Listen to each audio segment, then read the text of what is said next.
Salut tout le monde, bon confinement, j'espère que vous allez bien. Donc là, on a vu la dernière fois des méthodes de rendu pour faire la lumière, comment incruster des dégradés, ce genre de choses, les expressions. Donc là, on va continuer un petit peu dans cette logique. Je vais vous montrer aussi un truc qui sert à rien, mais vous allez voir, ça me permettra aussi de voir qui a regardé les vidéos au moment de faire le suivi. Vous allez voir, c'est stupide, mais c'est marrant. Donc, après cette magnifique introduction, on va commencer. Alors, on va voir un petit peu là tout ce qui va être les différents effets et puis les différents types de calque. En fait, ça va être, on va commencer là-dessus, puis on va finir sur la caméra 3D. Donc accrochez-vous bien parce que la caméra 3D, ça va, voilà, il va falloir être attentif. Mais là, pour le moment, voilà, on va faire un peu un inventaire de ce qui est possible, histoire que vous voyez un petit peu comment vous servir des différents effets qui existent et en fonction de vos besoins. Donc déjà, ce que je vais faire, donc là, voilà, là c'est la scène telle que je l'ai laissée la dernière fois. Donc le petit lot là qui marche avec le dégradé et la lumière. Donc là on va garder on va garder ça en fait pour la suite. Donc là je vais créer un calque d'effets. Et là on va un petit peu expérimenter. Je vais vous montrer un petit peu les différents effets, comment les utiliser et tout. Les plugins aussi qui pourront vous être utiles, que vous pourrez acquérir de façon plus ou moins légale. Ça dépendra de vous, si vous voulez les acheter ou pas. Voilà, voilà. Et puis voilà, on va aussi pouvoir travailler avec ceux qui sont tout à fait légaux. Donc sans souci. Alors on va commencer, je pense, bon on va faire dans l'ordre, hein. Bon audio là on va pas voir ça tout de suite, hein, parce que là c'est pas ce qui m'intéresse. On va voir le bruit et grain. Ceux que j'utilise le plus, donc moi j'utilise pas mal bruit. À la toute fin au moment d'exporter en fait, ça va me permettre de créer un petit effet, voilà, je sais pas si vous voyez bien. Il me crée effectivement, là je vais le désactiver et l'activer. Vous voyez, il me crée un bruit un petit peu voilà, pour simuler un peu quelque chose de, enfin pour casser un peu le côté numérique et froid, c'est assez pratique. Voilà, on voit qu'il y a une petite vibrance dans l'image, donc c'est assez sympa. Ça permet d'avoir un rendu un peu moins numérique, ouais, voilà. Ensuite, ce que je mets aussi en général comme type de bruit qui peut être utile pour vous, il y a le bruit fractal. Donc c'est ce que je vous ai montré la dernière fois. Vous savez, c'est le fameux bruit qui vous permet voilà, de faire plein de choses, de faire des braises, de faire du vent aussi. Je vous montrerai plus tard comment on fait du vent avec ce genre de truc. Donc ce fameux bruit, donc je vous l'ai déjà présenté, je vais pas le réintroduire. Cache non plus. Correction colorimétrique, bon là il y a pas mal de trucs à faire. Bon alors je vous préviens là-dedans, c'est quasiment les mêmes choses que sur Photoshop. Donc je vais pas tout vous expliquer, ça prendrait trop de temps. Vibrance, ton foncé, teinte de saturation, noir et blanc, niveau automatique, niveau, bon tout ça. Métamorphose des couleurs, c'est assez évident, hein, je vais pas tout vous expliquer évidemment. Celui que je peux vous introduire, c'est Colorama, je crois que je vous l'avais déjà montré la dernière fois, mais je vais faire un petit récap ici parce qu'on va l'utiliser. C'est le fameux. Alors oui, oui, justement là, c'est bien, ça va me permettre de vous montrer une petite subtilité de cette fonction, parce que là, voilà, quand je mets le colorama, bon alors, outre les couleurs totalement psychées du rendu, alors je vais mettre un truc un petit peu moins énervé, feuille fumée, on va mettre, ouais voilà. Donc là on voit là ici on a la barre chromatique qui permet de gérer les dégradés, donc ça jusque là il n'y a pas de souci. Sauf qu'on voit que y a une sorte de contour blanc dégueulasse un peu partout. Et ce contour, à quoi est-il dû? Hop, il est dû au fait qu'il y a il y a des calques en fait, il y a du halo. Et donc en fait, cet effet de base, il va pas prendre en compte la couche alpha, il va la remplir avec des pixels blancs. Donc à partir du moment où il y a une transparence qui est pas à 100%, il va tout booster à 100% pour appliquer l'effet. Donc si on veut garder en fait les valeurs de la transparence, il faut aller dans les paramètres et cliquer sur modifier les alphas. C'est assez évident en plus. Et vous voyez que là il garde en fait les valeurs des alphas du calque du dessous. Et ça permet en fait d'appliquer l'effet sur un calque qui a de la transparence. Voilà, il peut avoir cette espèce de contour blanc dégueu. Voilà, donc ça pourra vous servir. Tac. Par contre, alors ceux qui sont vraiment utiles, donc il y avait 4 coins que je l'avais déjà introduit si je me trompe pas, donc qui vous permet voilà, de mettre dans une perspective, donc c'est super pratique pour le coup. Dès que vous avez dès que vous allez avoir besoin de faire des ombres ou quoi projetées sur un sol, c'est très pratique. Alors après, par exemple, si vous avez une ombre qui doit aller à la fois sur un sol et sur un mur, ça va peut-être pas vous suffire. Et pour ça, il y a une autre option de déformation qui est très pratique, que je vais vous montrer tout de suite. C'est l'option... Alors, c'est laquelle? Où est-ce qu'elle est passée? Warping avec maillage, c'est celle-là. Hop. Alors celle-là, elle est super pratique parce qu'en fait, elle vous permet de déformer une animation en fonction d'un maillage. Donc admettons que j'ai un mur, ou alors un mur qui est pas droit, par exemple. Je vous donne un exemple concret. Dans un exercice, je devais animer un tag, enfin un graphe animé sur un mur qui était du coup qui était courbe. Et pour suivre en fait les courbures du mur, la meilleure technique que j'avais trouvée, c'était en fait, de faire un maillage qui suive la courbure. Donc là, je vais vous montrer ce que ça veut dire globalement, c'est que vous allez prendre les mailles, ici, vous allez les déformer. Donc là, je vais faire n'importe comment, évidemment, mais en gros, vous allez faire en sorte que ça suive votre volume. Voilà, en changeant, c'est de la déformation vectorielle, hein, donc c'est comme quand vous utilisez l'outil plume, c'est la même chose. Vous pouvez régler à gauche le nombre de lignes ou le nombre de colonnes en fonction de vos besoins, évidemment. Donc là, on va faire une grosse déformation, histoire que ce soit bien visible. Voilà, ici, tac. Et quand je vais prendre mon loup en dessous, là, je vais le déplacer. Et vous voyez que ça suit en fait la déformation que j'ai paramétrée dans mon maillage. Voilà, c'est ridicule hein, comme rendu, hein, on est d'accord. Mais c'est super pratique quand vous devez faire soit des ombres qui doivent suivre un volume, grossièrement.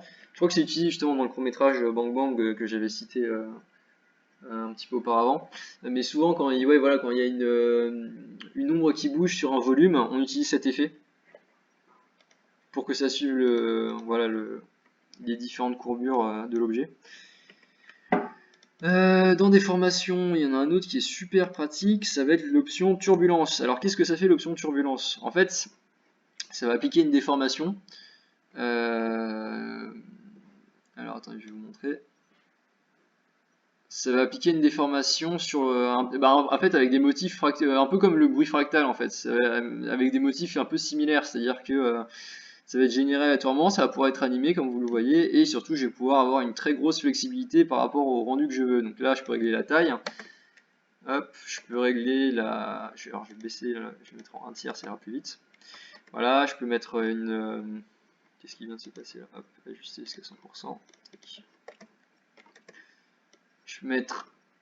Je peux augmenter l'intensité de l'effet. La complexité aussi si je veux avoir plus de détails. Et le type de turbulence, je peux mettre du renflement, je peux mettre de la torsion. Et alors là, vous voyez que c'est pas les mêmes motifs. Alors là, c'est peut-être pas flagrant, mais alors je vais descendre un petit peu la complexité. Mais en définitive, ça sera pas la même chose. Donc voilà, à adapter en fonction des besoins. Et surtout, ce qui est très intéressant ici, c'est que vous pouvez faire deux choses super. C'est la première, mettre des clés sur l'évolution, donc ici. Là, je vais animer sur 4 secondes, hein, pas besoin de faire plus, on va mettre 4, un tour par seconde. Et là, vous voyez que mon flou va bouger, en fait. Donc même si mon objet, je vais prendre un exemple simple, je vais créer un solide, enfin un calque de forme. Voilà, je vais le créer ici. Et donc mon carré, donc à la base c'est un carré, hein, qui ressemble à ça, voilà. Il va pas bouger. Mais quand je vais faire lecture, on voit que le flou est animé, enfin la déformation est animée, donc ça fait une sorte de mouvement, ce qui peut être très pratique dans certains cas. Donc ça c'est la première chose. Donc par exemple si vous avez de l'eau, c'est un effet qui peut être assez utile, et même dans plein d'autres cas, on verra plus tard. Et l'autre, donc on peut mettre des clés partout, on peut mettre des clés sur la complexité, la taille, le type de balayage aussi. Donc c'est vraiment pratique. Et vous pouvez aussi mettre sur le décalage. Alors décalage, à quoi ça va vous servir exactement? Donc là vous avez en gros un premier motif qui va bouger de manière aléatoire, et en fait il y a un sous-motif qui va permettre de générer donc les déformations, qui peut aussi se décaler de façon directionnelle. Je m'explique. En gros, je vais mettre une clé sur décalage. Là, on voit qu'il y a un petit point, comme le point d'ancrage en fait. Et quand je le décale, vous pouvez voir, hop, ça va bouger avec. Et en fait, cette technique, avec grâce à cette technique, on peut faire plein de choses. On peut par exemple simuler de la fumée. Alors je vous montre, j'ai mis un tuto, je vous le donnerai en lien. Il y a un tuto en ligne que j'ai fait qui vous permet de faire de la fumée automatisée. Alors après, voilà, il faut l'adapter en fonction de vos signes graphiques, hein, ça fonctionne pas partout, mais ça montre comment on peut utiliser concrètement cet effet. Donc là, je vais vous montrer, j'ai mis une première clé, je vais aller un peu plus loin ici. Hop, on va le décaler vers le haut et vous allez voir que le mouvement va se diriger, voilà, vers le haut. Donc on sent que ça, voilà, là c'est, on voit que là pendant une seconde là ça bouge juste et juste avant là on voit que ça se dirige vers le haut. Donc voilà, ça permet de faire plein de choses, donc à mémoriser. Donc dans les effets, j'avais dit donc déformation. Est-ce qu'il y en a d'autres qu'il faut que je vous montre à tout prix?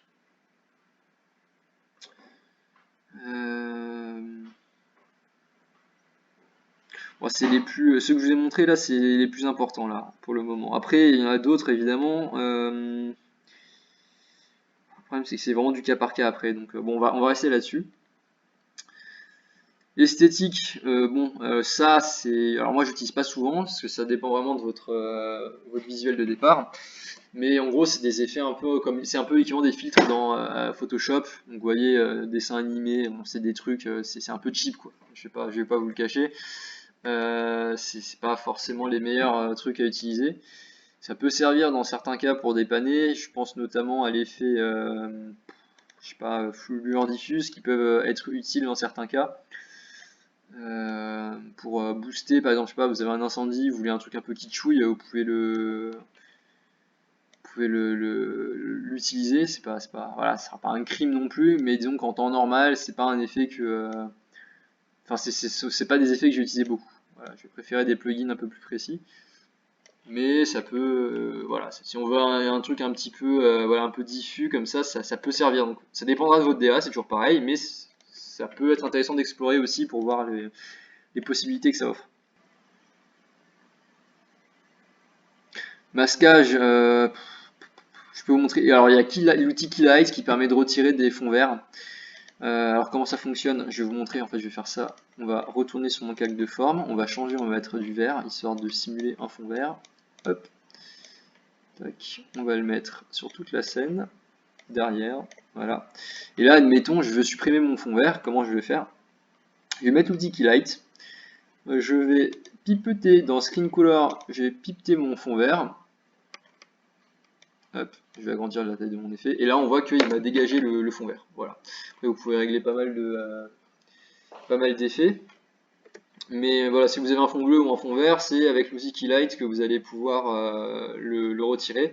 Je vous laisserai regarder si vous avez un moment besoin d'utiliser cet outil. Il y a énormément de tutos qui sont vraiment de très bonne qualité sur YouTube qui vous expliquent comment faire. Donc on va pas perdre de temps dans ce cours-là, je vous laisserai regarder à ce moment. Hop. Donc on en était où? On était à masquage, si je me trompe pas. Ouais, donc netteté. Donc là vous avez tous les flous dans netteté. Donc flou accéléré, c'est. Alors ça, moi j'ai une ancienne version d'After, donc je sais plus s'il y est dans la nouvelle. Je crois qu'il n'y a que le flou gaussien, si je dis pas de bêtises. On va prendre le flou gaussien. Bon, ça c'est comme sur Photoshop, il n'y a pas de surprise. Voilà, le flou, j'ai désactivé le fond vert, ça agace la rétine un peu. Voilà, vous pouvez le régler. Bon, voilà, ça c'est vraiment un truc de base. Vous pouvez mettre soit que en horizontal, soit que en vertical, ça peut être utile dans certains cas. Mais sinon, il n'y a pas grand chose à dire là-dessus. Sinon, il y a quoi d'autre dans les effets netteté? Vous avez aussi le flou radial qui peut être très utile. Donc ça vous fait donc, un flou radial autour d'un point fixe, mais c'est peut aussi être très utile en mode zoom. Donc voilà, c'est ça où vous déformez les pixels mais autour d'un point, mais cette fois-ci où tout va être lié à ce point-là. Et alors ça peut être très utile, notamment là où j'utilise beaucoup, c'est alors soit pour simuler une lumière très forte, soit pour des explosions, ça peut être très bien aussi. J'ai plusieurs cas où je l'ai utilisé pour au moment où il y a un gros flash de lumière, j'applique un effet de flou radial très fort de façon à, ouais, voilà, simuler une onde de choc. Donc ça peut être pas mal. Donc à retenir aussi. Bon, après les autres flous, je vous laisserai Enfin, les autres options d'été, je vous laisserai voir. Donc, obsolète, on va pas regarder. Options pour expression, c'est ce que je vous avais un petit peu expliqué dans l'autre cours. Donc, en gros, ça va être des paramètres qui vont vous permettre de gérer en fait des couleurs, des valeurs ou des angles en mettant des clés. Donc, en fait, ça, c'est à utiliser surtout quand vous mettez une expression et que vous avez envie de, de, de paramétrer cette expression de façon précise. Donc, je vais pas réexpliquer, ça c'était dans le cours d'avant. Mais voilà, c'est paramètres glissières, ça sert à ça. Enfin, les options pour expression, ça sert à ça, pardon. Perspective, on va pas, ouais, je vais pas m'attarder là-dessus. RSMB, donc ça c'est un plugin que vous pouvez obtenir de façon plus ou moins légale, qui en gros, Real Smart Motion Blur, ça s'appelle en vrai. En gros, c'est ce que ça dit, hein, Real Smart Motion Blur. En gros, ça va vous faire un flou de mouvement en fonction du déplacement des pixels. Donc si par exemple vous avez, alors, le seul inconvénient que ce plugin a, c'est qu'il fonctionne que quand c'est animé à une. Donc si vous voulez l'utiliser, par exemple vous avez une anime de baston et que vous avez envie, ou de n'importe quoi de rapide, hein, vous avez envie de mettre un flou de mouvement, soit vous le faites à la main avec un gros casse-tête de flou radial et ce genre de choses, et vous allez vraiment avoir du mal, soit vous téléchargez ce plugin, vous exportez en fait votre animation à une sur After Effects, vous l'appliquez et ensuite vous réimportez dans TV Paint pour remettre à la bonne expo, et ça va vous permettre en fait d'avoir un vrai flou de mouvement qui calcule du coup les déplacements de pixels et donc qui sera adapté en fonction de la partie de l'image. Ce ne sera pas un flou généralisé sur l'image, ce sera vraiment précis. Dans les simulations, alors je vais vous montrer aussi, bon alors il y en a plein qui sont hyper cheap, hein, je vous le dis tout de suite, par exemple Bubble, je sais pas trop quand est-ce qu'on est censé l'utiliser, je pense que c'est un développeur qui s'est tapé un délire. Mais vous pouvez faire des petites bulles, voilà, si vous voulez. Mais je pense que ça servira à rien, donc on va pas se tarder dessus. Simulation, alors on va passer à ceux qui sont un peu plus intéressants. Alors on va finir par le plus intéressant, on va commencer donc avec la pluie. Pareil, la pluie, ça marche. Je vais pas dire que ça marche pas, ça marche, mais assez vite, on peut se retrouver sur quelque chose d'un peu cheap. Voilà. C'est pas le plus voilà, c'est pas le plus efficace pour faire de la pluie, on verra lequel c'est, mais sur certains cas ça peut fonctionner. Vous pouvez gérer le nombre de gouttes, la vitesse, enfin la taille des gouttes, la vitesse où ça tombe. Par exemple là, je vais réduire un peu. Voilà, donc voilà, après vous n'avez pas une énorme comment dire, flexibilité avec cet effet. Vous allez vite vous rendre compte, hein, mais ça peut dépanner si vous n'avez pas beaucoup de temps ou quoi et que vous voulez vraiment de la pluie, enfin, voilà, à connaître. Vous avez la même chose avec de la neige, donc toujours en simulation, Snowfall, ici. Voilà, chute de neige, pareil, hein, ça dépanne, mais c'est pas le meilleur rendu si on est vraiment rigoureux par rapport au rendu, justement. Mais voilà, c'est bon à connaître toujours. On peut mettre du vent, on peut augmenter la vitesse de chute des flocons. Mais là, par exemple, vous voyez, quand j'augmente la vitesse, ça augmente la taille. Donc c'est quelque chose, on peut pas, j'ai essayé, on peut pas changer ça. Donc ça fait partie des trucs un petit peu où on constate assez vite les limites.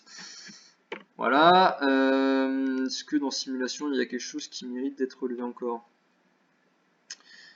Starburst dans le jeu de cartes éclat. Ouais, non, éclat, ça simule un mur qui se, voilà. Alors ça, c'est typiquement le genre de truc que j'ai pas compris, jamais compris à quoi ça servait, mais ça existe. Particle World. Pourquoi je voulais m'attarder sur celui-là? Parce qu'en fait, celui-ci va vous permettre de faire à peu près ce que vous voulez en matière de particules sur After Effects. Le meilleur, c'est Particular du pack de plugins Trapcode. Est-ce que c'est, oui, je vais pas dire de bêtises, mais je crois bien que c'est Trapcode. Trapcode Particular, oui, c'est bien celui-ci. C'est globalement le même plugin avec plein d'options en plus, notamment des systèmes de sous-particules, c'est-à-dire qu'une particule peut générer un autre système de particules. Vous imaginez que c'est assez lourd, mais ça permet de faire plein de super trucs. On va pas voir ça ici parce que c'est pas, voilà, vous n'avez pas particulier de base, donc c'est vraiment pour des cas particuliers, sans mauvais jeu de mots. Et du coup, ça va vous permettre de là, ce plugin qui est intégré donc dans After Effects vous permettra déjà de faire énormément de choses. Donc comment ça fonctionne? En fait, de base, quand vous ouvrez, vous avez ça. Donc ça, c'est le système de particules vraiment basique. Et il va vous permettre de créer plein de systèmes différents. Alors, je vais vous expliquer vite fait comment il fonctionne. Donc, grid et un guide, ça va être tout ce qui va... ça va juste être les repères visuels, globalement, du de cet effet. Donc là voilà, quand on voit, voilà, j'ai activé, donc là on peut voir la grille, donc c'est juste, voilà, ça sert, voilà, c'est là on peut choisir le nombre de carreaux sur la grille, enfin voilà, c'est vraiment des repères visuels, ça va pas vraiment avoir d'incidence sur la simulation. Ce qui va avoir des incidences sur la simulation, déjà ça va être birth rate, le nombre de particules par seconde, donc là je vais le booster, et vous allez voir qu'il y en a beaucoup plus. Voilà, je vais le diminuer, hop. Bon là forcément si je le mets à 0, il n'y en a plus. Voilà, longevity, c'est la durée de vie des particules. Donc là, je vais la réduire et vous allez voir qu'elles vont disparaître en l'air. Voilà. Sachant que tout ça, là, vous pouvez mettre des clés dessus, toujours. Alors, longevity, je vois que non. Mais du coup, si vous allez justement, vous mettez un paramètre glissière, vous pourrez. Donc voilà, c'est bon à savoir. Producer. Donc ça, en fait, ça va être la zone où vont être émises les particules. Donc là, c'est le petit cercle rouge. Je vais me remettre au début pour que vous le voyez bien. Voilà, c'est le cercle rouge. Et donc les particules seront émises dans ce cercle-là. Donc là, hop, si je fais lecture, on voit que la zone d'émission est beaucoup plus grande. Alors, ce qu'il faut savoir, c'est que de base, cet effet fonctionne en 3D. Donc vous pouvez l'intégrer dans une composition en caméra 3D. Ce qui va être très intéressant. D'ailleurs, la caméra 3D, je pense qu'on la verra dans le prochain cours. Je ferai un cours que là-dessus. Parce que là, le système de particules va être assez long à expliquer. Donc, on va pas se prendre la tête avec la caméra 3D juste après. Donc voilà, vous pouvez gérer la position, la taille. Donc ça, bon, vous pouvez aussi le faire à la main. Mais vous pouvez aussi régler plus précisément à gauche. Physique, donc là, justement, alors là, ça va être intéressant, vous allez pouvoir gérer tout ce qui va être propriété physique de la scène. Donc en gros, là, ça va être le type d'émission, donc là, ça va être explosif. Vous pouvez mettre des cônes d'émission. Voilà, ici, on se retrouve avec aussi des différentes physiques préenregistrées. Voilà, là, ça va tourner, il va y avoir des vortex. Enfin voilà, vous pouvez vraiment faire plein de trucs. Du feu aussi, bon, le feu, on l'utilise jamais quasiment, mais... Voilà, bon bref, je vais pas tout, enfin, je vous les montre vite fait, mais vous voyez le genre, quoi. C'est pas, on va rester, nous, je pense, sur du explosif. Velocity, ça va être la vitesse, en fait, de la simulation. Donc là, plus je vais mettre quelque chose de rapide, plus ça va être rapide, évidemment. Donc là, on va baisser un petit peu. Moins il y aura, enfin voilà, en fait, moins il y aura d'énergie au début de la simulation. C'est surtout ça qu'il faut dire. Par exemple, là, hop. On va mettre le temps de... Voilà, on va faire vivre les particules un peu plus longtemps. C'est ça qu'il faut que je règle. Voilà, c'est ça. Ok. Voilà.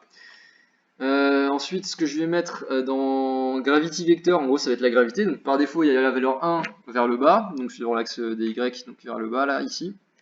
On va mettre à 0, là, je vais vous montrer sans gravité ce que ça donne. J'ai oublié de désactiver le... Qu'est-ce que j'ai oublié de dire? Ah oui, voilà, Gravity ici aussi, il faut le mettre à 0. Voilà. Donc là, on se trouve dans un système où on a supprimé la gravité tout simplement, donc les particules partent dans toutes les directions. Ce que vous pouvez faire aussi, c'est mettre de la résistance dans l'air pour que les particules décélèrent avec le temps. Donc vous voyez qu'elles s'arrêtent vers les bordures, là elles sont quasiment à l'arrêt. Je peux mettre, hop, je vais mettre plus d'énergie apportée au début du système, mais le résultat sera le même, donc ça donne encore un autre effet. En fait, avec tous ces paramètres, on va pouvoir simuler plein de choses. Comme vous vous doutez, on va pouvoir faire de la neige, on va faire de la pluie, on va pouvoir faire des particules en suspension dans l'air. On va vraiment pouvoir faire plein de choses. Donc ce que je vais vous montrer là, je vais vous montrer deux utilisations. La première, ça va être comment faire des particules en suspension dans l'air. Et je vais combiner ça avec un autre effet pour vous montrer justement comment le bruit fractal peut être utilisé dans ce cas-là. Et après, je partirai sur des particules en suspension. Ensuite, je modifierai un petit peu le système pour faire des particules genre des étincelles. Et après, on finira sur comment mettre des textures sur les particules. Voilà, on finira là-dessus.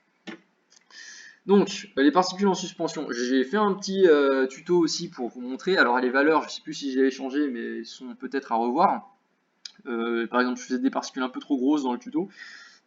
Mais après ça, visuellement, vous vous en rendrez compte, hein, donc n'hésitez pas, hein, c'est comme dans tous les tutos que je vous donne, n'hésitez pas à modifier plus ou moins les directions que je mets dans les tutos, tout simplement parce que c'est du cas par cas, hein, en fonction de votre projet, donc c'est pas parce que je mets une valeur qu'il faut que ce soit scrupuleusement celle-là, hein, n'hésitez pas à la changer.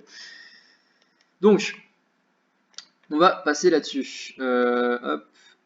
On va régler ça de façon à faire des particules qui restent dans l'atmosphère. Donc, pour ça, on va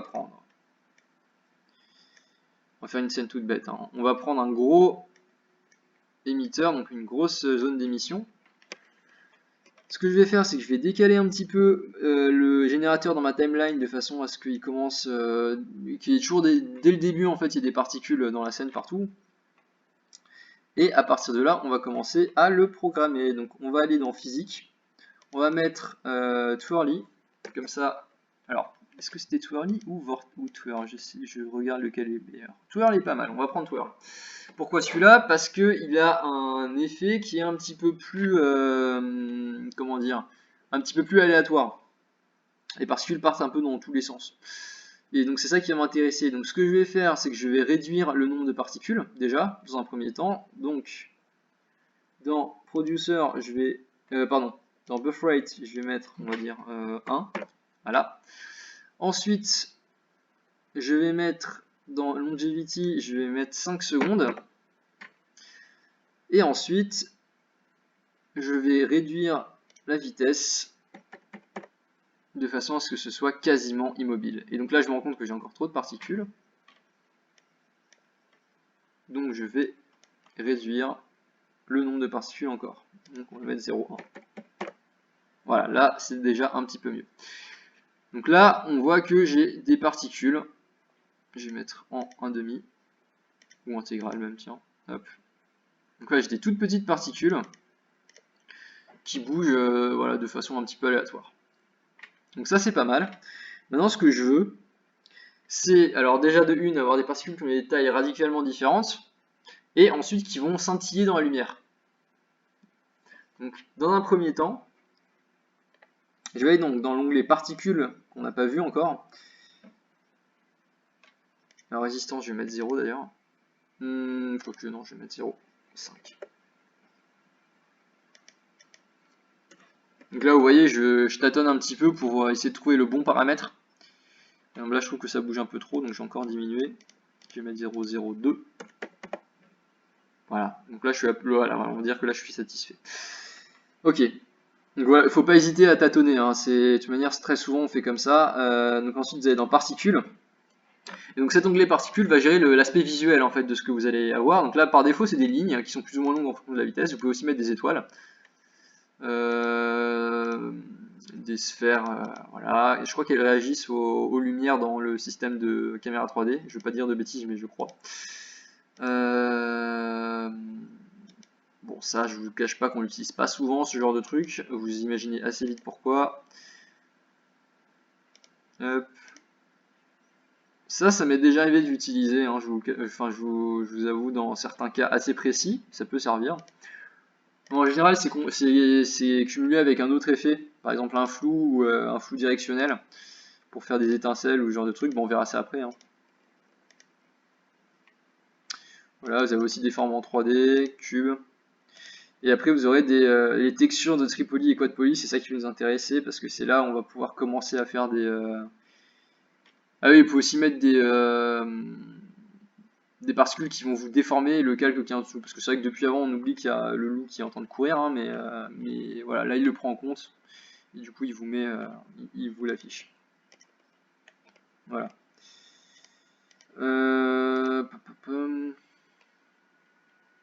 Ok, on va remettre des lignes. Ah ouais, non, plutôt on va mettre fait des sphères. Ok, donc là on va paramétrer ça de façon à ce qu'on ait des jolies particules. Donc déjà on va réduire la taille, parce que là c'est, imaginez sur un écran de cinéma, ça c'est inadmissible. On va mettre 0.1 au début, et depth size on va mettre 0.025. Et je vais même aller un peu plus loin, c'est-à-dire que ici on va mettre 0,05. Voilà. Donc là déjà on est sur quelque chose de bien plus raisonnable. Même si je pense que sur un écran de ciné c'est limite. Et ensuite, on va pouvoir régler la couleur. Donc, Hop, on va mettre du blanc au début et à la fin. Alors birth, c'est quand la particule est générée, et def, évidemment, c'est quand elle juste avant qu'elle disparaisse. Et là, on va voir, donc là, on a déjà les particules qui ressemblent un petit peu à ce qu'on aurait dans une pièce, genre un vieux grenier, par exemple, près d'une fenêtre. Et admettons qu'on veuille, je sais pas moi, que ça scintille, voilà, parce que on est dans un monde un peu féerique, il y a des licornes, tout ça, on veut que ça scintille. On va mettre du coup ce qu'on appelle de opacity map, bienvenue dans la réalité, et du coup là on va creuser en fait cette courbe, qui est en fait simplement la courbe d'opacité des particules.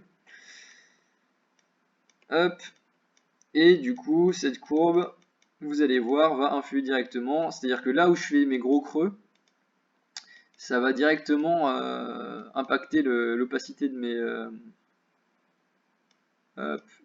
mes petites particules, et elles vont commencer à scintiller en fait. Et là, quand je vais faire lecture, vous allez voir, alors je vais encore un peu changer, parce que là c'est quand même très linéaire à certains endroits. Hop, là on va creuser, on va remonter un peu. Pas hésiter à faire des trous, hein. Voilà. Et là voilà, là on voit déjà que ça scintille beaucoup plus. Voilà. Ensuite, une fois qu'on a ça, je vais vous montrer un exemple très rapide, hein, je vais vous faire une fenêtre en 2 secondes pour vous montrer comment on peut faire. Donc vous allez créer un calque de forme. On va faire une fenêtre. Alors ma fenêtre à moi, ça sera juste un, je vous préviens, ça sera juste un simple, voilà, ce sera ça. Hop. J'ai appliqué un effet que vous n'avez pas, qui s'appelle, mais alors vous pourrez très bien le faire avec des masques, hein, hop, attendez, on va faire, ce que je vais mettre, c'est que je vais mettre un masque. Donc pour passer, là je suis en créer une forme, là je vais mettre créer un masque, et en fait quand je vais créer un masque, ici et ici, voilà, on voit qu'il m'a créé 2 masques que je vais mettre en mode soustraction, et en fait ça va me soustraire à mon image des pixels. Hop, voilà, on est pas mal. Et je vais vous rajouter un effet là-dessus. Alors justement, c'est un effet que j'ai téléchargé dans Trapcode qui s'appelle Shine. Et vous allez voir, c'est assez sympa, ça permet de faire de la lumière volumétrique. Voilà. Donc ça, celui-là, pareil, hein, il n'est pas allé, enfin légalement, vous devez l'acheter. Je vais me contenter de dire ça. Je n'encourage pas du tout au piratage. C'est pas mon genre, pas du tout.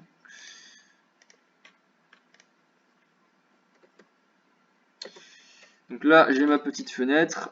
Éventuellement, ce que je peux faire en plus de ça, c'est rajouter un effet dans l'esthétique, justement. Bah là, voilà, on va mettre lueur diffuse. Qu'il faut que je mette avant du coup, parce que oui, alors je l'ai pas précisé, mais l'ordre en fait des effets aura un impact sur le rendu. Là vous voyez que c'est pas du tout la même chose, parce qu'en fait le lueur diffuse ne s'appliquera, enfin s'applique avant l'effet shine, alors qu'avant il s'appliquait après, donc ça me faisait un truc dégueulasse. Là si je le mets avant, vous voyez que c'est pas du tout la même chose. Voilà, on va mettre ça comme ça, hop, ma petite fenêtre est là. Et là vous voyez, hein, c'est un seul calque tout ça, c'est juste que j'ai bien utilisé les effets, et du coup ça me donne cet effet de fenêtre volumétrique. Et donc ce que je peux faire, alors là on va faire un truc encore mieux, c'est que là admettons que j'ai envie d'animer ces particules de façon à ce qu'elles apparaissent que quand elles se retrouvent dans le halo. Et bien ce que je peux faire, je vais vous montrer un exemple de petit setup, justement c'est le moment pour faire ça, c'est, hop, on va prendre cette fenêtre, on va la mettre ici, je vais la dupliquer, voilà, je vais lier mes 2 fenêtres ensemble. Voilà, donc là, celle-ci, quand je vais la bouger, elle va bouger l'autre. Sauf qu'il y en a une qui va être invisible, qu'on va pas voir. Là, ouais. Ah oui, alors, pardon, j'ai bougé la mauvaise. Évidemment, ça va pas le faire. Je vérifie que c'est bien. Ah oui, mais évidemment, si, il faut que je bouge celle-là. Je suis bête. Hop, retour. Voilà, les deux sont là, c'est bon. Donc, ce que je vais faire, en fait, c'est que je vais prendre mon calque d'effet, là, qui est ici. On va le mettre ici. Et je vais mettre en mode alpha. Oui, du coup, le loup apparaît. Évidemment, on va désactiver le loup parce qu'il ne nous intéresse pas. Et qu'est-ce qui va me mettre alpha, et ça on va le mettre en mode addition. Alors qu'est-ce que je viens de faire là? En gros, ce que je viens de dire, c'est que mon calque de particules ne va s'afficher que là où il y a la fenêtre, et du coup c'est de façon dynamique, c'est-à-dire que quand je vais déplacer ma fenêtre, ça va garder le lien va rester, et vu que en fait la fenêtre qui sera visible, donc celle-là suit exactement le même mouvement que la fenêtre invisible qui elle gère l'opacité donc de mes particules, ça me permettra d'avoir un système qui est parfaitement automatisé. Donc par exemple là, ce que je vais faire, c'est que je vais prendre la fenêtre, donc celle qui bouge, hein, on est d'accord. Je vais mettre une clé de position au début, hop, et je vais décaler seconde numéro 3, on le décale à droite. Allez, je vais y arriver. Hop, j'ai un tapis de souris qui est assez... Mais qu'est-ce qu'il me fait là? Bon, on va faire ça en deux parties, hein, tant pis. Hop. Voilà. Et là, quand je vais faire lecture, qu'est-ce qui va se passer? Vous allez voir. Voilà, on voit que les particules ne s'affichent que là où il y a la fenêtre. Et de façon voilà, en fait, on voit que plus la fenêtre est proche de la zone de lumière, plus ça va s'afficher, et inversement, du coup, plus on s'éloigne et qu'il y a du dégradé, moins on va voir les points. Donc ça vous permet en fait de faire des effets automatisés comme ça assez rapidement. Donc ça, alors là, je vais vous montrer un système assez complexe, hein. Si vous voulez un truc tout simple, ce qui sera sans doute plus adapté pour vos projets, je vous montre quand même ça parce que c'est intéressant de voir comment j'ai tout lié. On va garder celui-là, du coup, on va supprimer la fenêtre. Mais sinon, un truc tout simple, hein, c'est juste de tout simplement prendre le calque d'effet et de mettre un masque. Donc vous prenez l'outil plume, hop, tac, tac, tac, tac,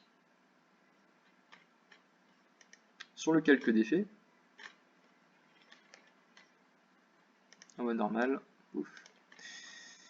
Et normalement, masque en mode de soustraction, non, pourquoi ça le fait pas? Ah oui, alors, oui, alors, petite particularité des calques d'effet, c'est bien que j'ai eu ce problème parce que ça va nous permettre d'en parler. Comme vous pouvez constater, quand cette option n'est pas activée, il se passe deux choses. La première, c'est qu'on voit le loup, et la deuxième, c'est que le fameux masque que j'ai créé ne s'applique pas. Alors que quand je clique là-dessus, on ne voit plus le loup. Par contre, ça veut dire qu'il m'a fait un fond, en fait un fond noir, mais on voit mes particules. En fait, c'est juste que After Effects ne va pas gérer le calque de la même manière si c'est coché ou si ce n'est pas coché. Donc là, en l'occurrence, là, elle le considère comme un calque, on va dire, classique.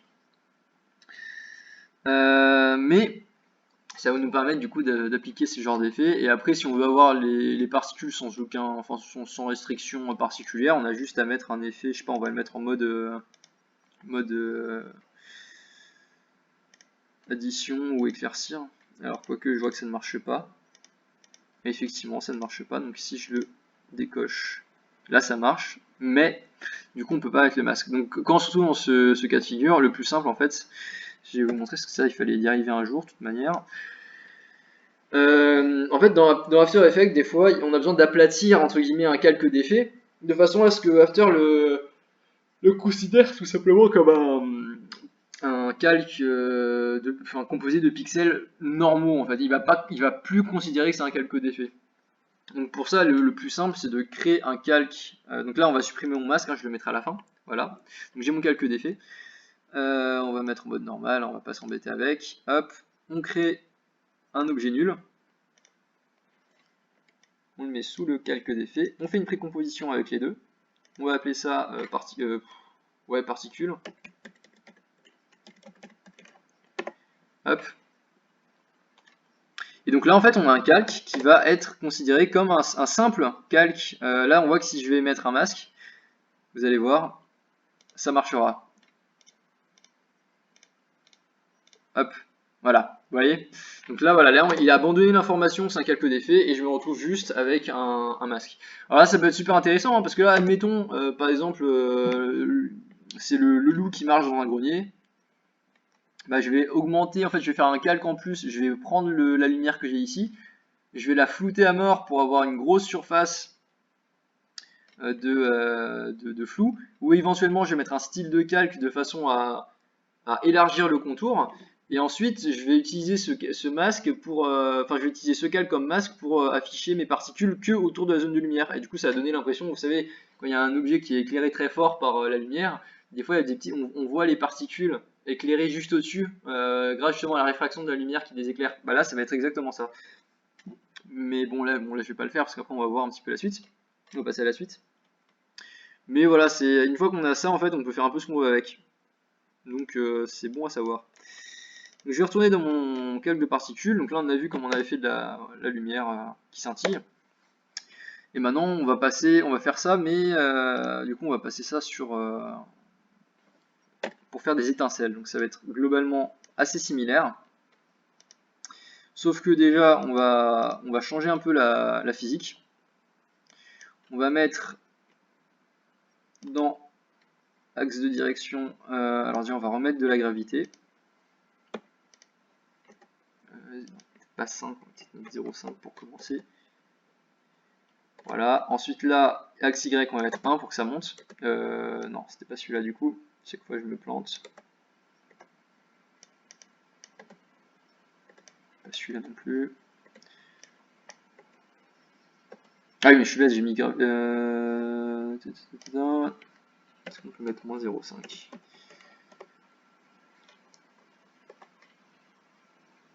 Ah mais oui, non, mais Gravity Vector aussi, ouais. Hop. Bon alors, qu'est-ce que... Ok, c'est bien celui-là, c'est bien là-dedans, mais... c'était pas le bon. Voilà, c'est bon, je l'ai eu. Donc là, voilà, les particules qui remontent, on va en mettre un peu plus, parce que là, c'est vrai que c'est un peu léger. Hop.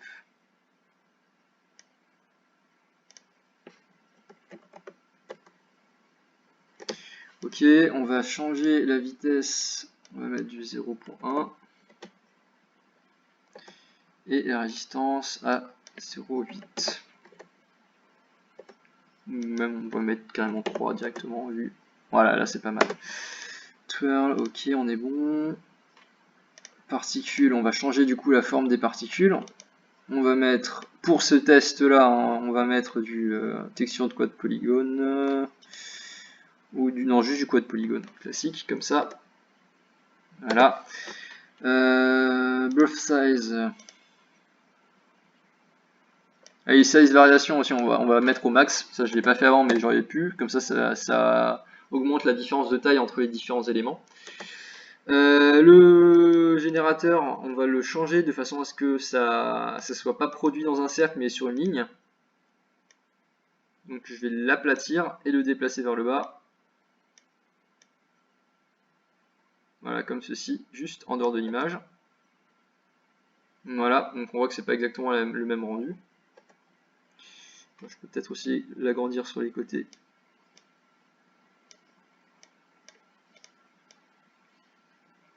Voilà, comme ça. Donc on a ça.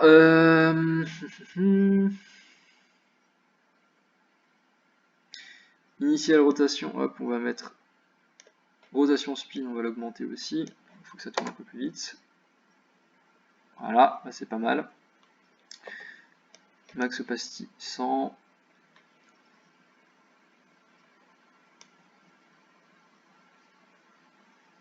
On va changer aussi la courbe, hop, pour un truc un peu plus linéaire. Voilà, donc on a ça. Là on voit que tout va à la même vitesse. Pourquoi? Parce qu'il n'y a pas... En fait j'ai supprimé, enfin j'ai pas changé le...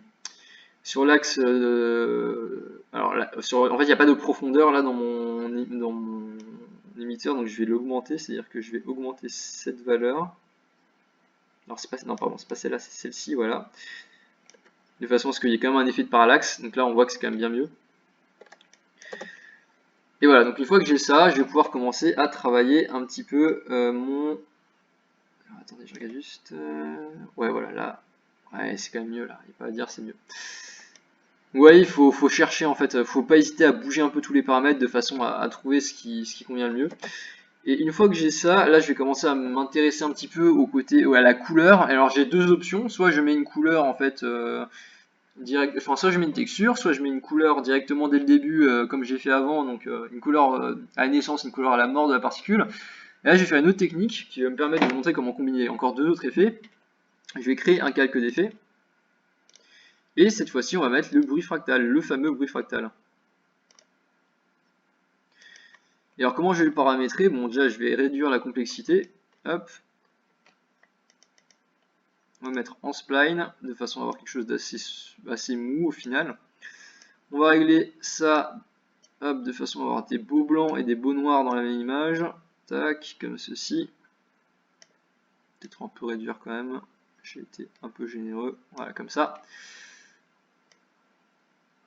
Voilà, on va prendre un motif comme ça. Ensuite, on va animer, dès le début, on va animer le motif. Hop, on va mettre 10. De façon à ce que voilà, il y ait un mouvement un peu comme ceci, bien grouillant. Et ensuite, on va appliquer un autre effet, le fameux correction colorama, pardon.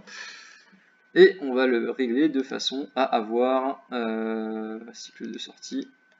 Hop, dégradé rouge. Tac. On va le régler de façon à avoir des belles flammes.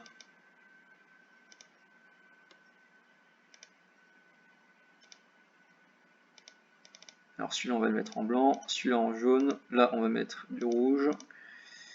Alors bon, je réglerai les couleurs un peu mieux après. Tac.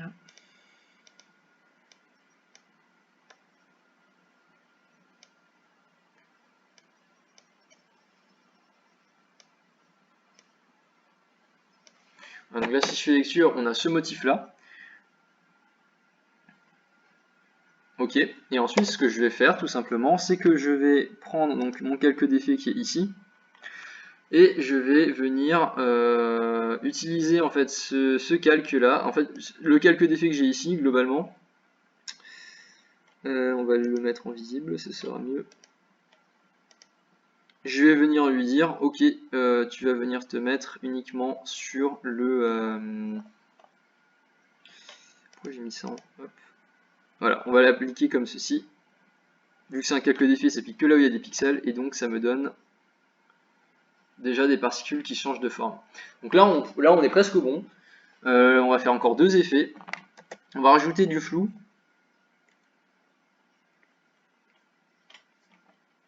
Donc en fait, ce que je vais faire là, c'est que je vais faire encore une précomposition de tout ça pour aplatir un peu tout ça. Donc on va mettre feu. Hop, on va appeler feu. On va le dupliquer. Hop. Et on va mettre un flou sur celui du bas. Et on va en mettre un aussi sur celui du haut. On verra ça un petit peu. Flou gaussien. Tac. On en met un premier pour avoir quelque chose d'un peu incandescent. Voilà, c'est pas mal. On va en mettre un autre ici, moins élevé, histoire de brouiller un petit peu la vue. Et on en met un troisième, qui n'est pas obligatoire, mais qui peut être sympa. Hop. Juste en horizontal. Alors, soit en horizontal, soit en vertical. Peut-être plutôt en vertical. Non, pas, non on va juste on va le mettre horizontal et vertical, voilà, comme ça.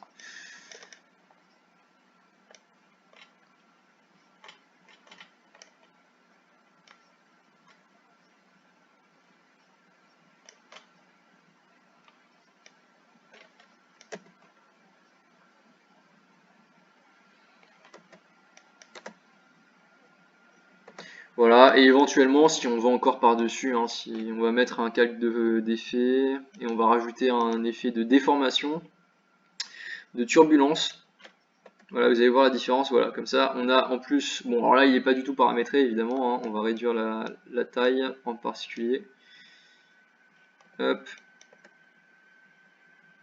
Ou justement, on va plutôt l'agrandir, et on va animer surtout la déformation, comme ce que je vous avais montré, là, le décalage, on va en mettre un assez important, on va le décaler vers le haut.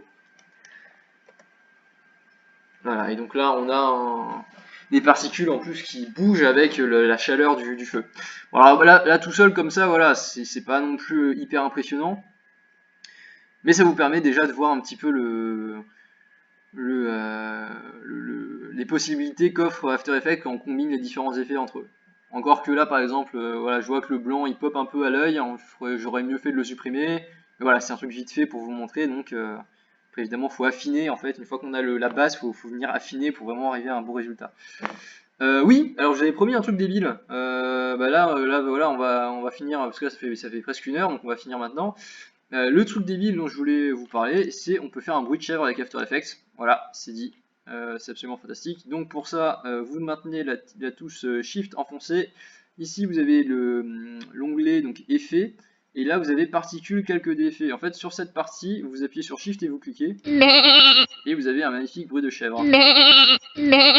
Voilà, on va finir là-dessus. Hein, portez-vous bien et à la prochaine.